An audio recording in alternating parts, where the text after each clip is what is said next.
Tretje četrtletje letošnjega leta je bilo nekoliko bolj razburljivo. V prvem tednu avgusta smo videli manjše korekcije na delniških trgih, vendar hitremu padcu je sledil hiter odboj in četrtletje smo zaključili v plusu. Nekoliko višjo donosnost smo videli pri delnicah podjetij iz Evrope, približno 4%. Podobno donosnost smo videli pri delnicah podjetij iz Japonske. Delnice ameriških podjetij so zabeležili nižji rast v višini približno 3%. Na področju obveznic je bila donosnost podobna kot na področju delnic, približno 3–4%. Nekoliko višjo donosnost smo videli pri obveznicah, ki so bile izdane strani držav, ki prihajajo iz evroobmočja, se pravi pri državnih obveznicah. Ta donosnost je bila približno 4%, medtem ko pri obveznicah, ki so bile izdane strani podjetij, se pravi pri podjetniških obveznicah, smo videli donosnost, ki je bila nekoliko više kot 3%, 3,4%.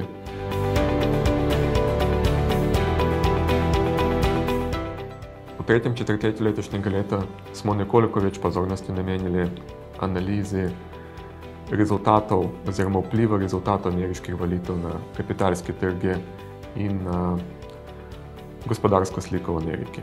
Spravi, gospodarsko rast, inflacijo, določene druge makroekonomske kazalnike. Kot vemo, letošnje leto je volilno leto. Na eni strani imamo Donalda Trumpa, kandidat strani republikanske stranke, na drugi strani pa imamo Kamalo Harris, kandidatka strani demokratske stranke. V zadnjih letih smo priča polarizacijo ameriške politike, zato ni presenetljivo, da med tema dvema kandidatama obstajajo zelo velike razlike v pogledih tako na ameriško politiko, kot tudi na situacijo v drugih državah. Kot vemo, ameriško gospodarstvo je najmočnejše gospodarstvo na svetu, ima zelo velik vpliv na situacijo v drugih državah zaradi svoje vojaške moči, zaradi svojega tehnološkega razvoja. Z tega vidika odločitev ameriških volivcev bo imelo pomemben vpliv tudi na druge države, na situacijo na kapitalskih trgih, na geopolitično sliko, na situacijo na surovinskih trgih.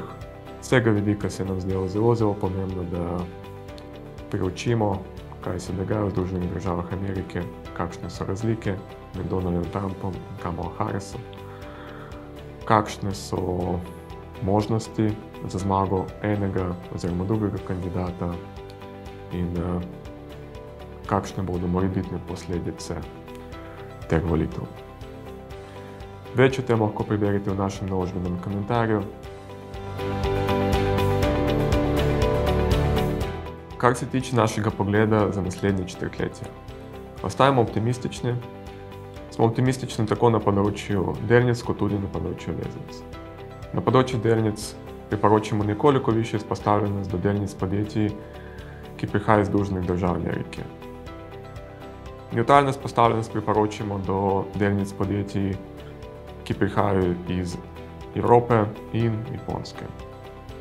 Nismo pretirano naklonjeni delnicam podjetij iz tako imenovanih držav razvoja. Te države se srečujejo z določenimi težavami. Kitajska, ki predstavlja največjo državo v tem segmentu, se srečuje z resnimi strukturnimi težavami. Kitajske oblasti so sicer začeli z izvajanjem obširnih ukrepov, namenjenih spodbujanju kitajskega gospodarstva, ampak se zna zgoditi, da ne bodo te ukrepe dovolj, da oživijo kitajsko gospodarstvo. Vsekakor ne bodo dovolj, da rešijo vse strukturne težave, s katerimi se srečuje kitajsko gospodarstvo. Tako da ne bomo presenečeni, če bomo videli v naslednjih mesecih, v naslednjih četrtletjih dodatne aktivnosti strani kitajskih oblasti. Na področju obveznic imamo nevtralno priporočilo tako na področju državnih obveznic, kot tudi na področju podjetniških obveznic. Z vidika ročnosti priporočamo izpostavljenost do nekoliko daljše ročnosti, se pravi obveznic, ki imajo nekoliko daljše trajanje. Na področju državnih obveznic pa velja omeniti, da ne glede na nevtralno pozicijo priporočamo višjo izpostavljenost do obveznic, ki so bile izdane s strani tako imenovanih perifernih držav, in nižjo izpostavljenost do obveznic izdanih s strani osrednjih držav. V obeh primerih govorimo seveda o državah Evrope, oziroma bolj natančno evroobmočja. Tako, če povzamem regijsko gledano na področju delnic Združenih držav Amerike, višja izpostavljenost, Japonska, Evropa, nevtralna izpostavljenost, trgi v razvoju, nižja izpostavljenost. Kar se tiče sektorske izpostavljenosti na področju delnic, nekoliko več investicijskih priložnosti vidimo pri podjetjih, ki prihajajo iz sektorjev informacijske tehnologije, komunikacijske storitve in finance. Pri teh treh segmentih pričakujemo izboljšanje rezultatov poslovanja. Všeč nam je izpostavljenost podjetij, ki prihajajo iz segmentov informacijske tehnologije in komunikacijskih storitev do umetne inteligence. Še vedno smo optimistični glede podjetij, ki so izpostavljeni tega trenda. Ocenjujemo, da ima ta trend dolgoročno naravo in da bo vpliv tega trenda pozitiven na podjetje, ki se znajo pozitivno pozicionirati. Na področju financ pa ne glede na zniževanje obrestnih mer pričakujemo, da bodo podjetja, ki prihajajo iz tega segmenta, še nekaj časa beležili pozitivne rezultate poslovanja, zato ohranjamo pozitivno izpostavljenost do tega segmenta.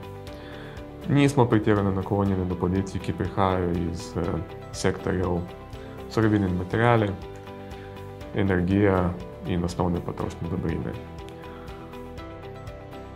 Pri osnovnih potrošnih dobrinah opažamo poslabšanje rezultatov poslovanja, medtem ko pri podjetjih, ki se ukvarjajo s pridobivanjem surovin, energentov oziroma s proizvodnjo različnih materialov, nismo pretirano naklonjeni predvsem zaradi tega, ker opažamo, da so ta podjetja močno izpostavljena do gospodarske rasti, močno izpostavljena do Kitajske, kjer, kot sem že prej omenil, ni rečeno, ni jasno, kakšen vpliv bodo imeli ukrepe, katerimi so začeli kitajske oblasti.